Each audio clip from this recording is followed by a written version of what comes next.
টকশোতে গেছে, গিয়া বলে আমি টকশোটা দেখতেছি, আমাদের ডাক্তার সাকওয়াত সায়ন্তর সাথে গেছে, বলছে যে আমি যখন নির্বাচন করি আমার হল থেকে, তখন ভোট চাইতে গেছি আমার বান্ধবীর কাছে ভোট চাইতে যাইয়া আমি যাই বললাম যে তোমাকে কিন্তু আমাকে ভোট দিতে হবে, দিয়ে আমি নিচে তাকাই রইলাম। আমার বান্ধবী বলে এতে তো ভোট পাবো না, তুমি আমার দিক তাকাই কথা বলতেছো না। বলে একবার তাকাইছি, আর তাকান যাবে না, দ্বিতীয়বার যদি আমি তাকাই তাহলে আমি ইবলিস মাসুদ হয়ে যাব। এইয়া মানুষে বুঝায়।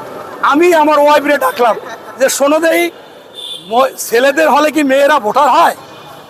ও তো প্রথমেই মিথ্যা কথা বলছে। ছেলেদের হলে, আপনারা বলেন ছেলেদের হলে মেয়েদের ভোটার হয়? ওর বান্ধবী কি ভোটার? আর ওইখানে মানুষকে কি ধরনের, যে ধরনের পারে যা পারে বুঝাইয়া এগুলো করতেছে।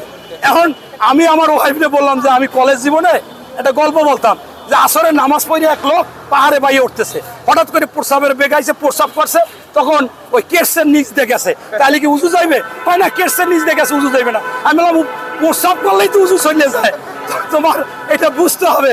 তাই আজকে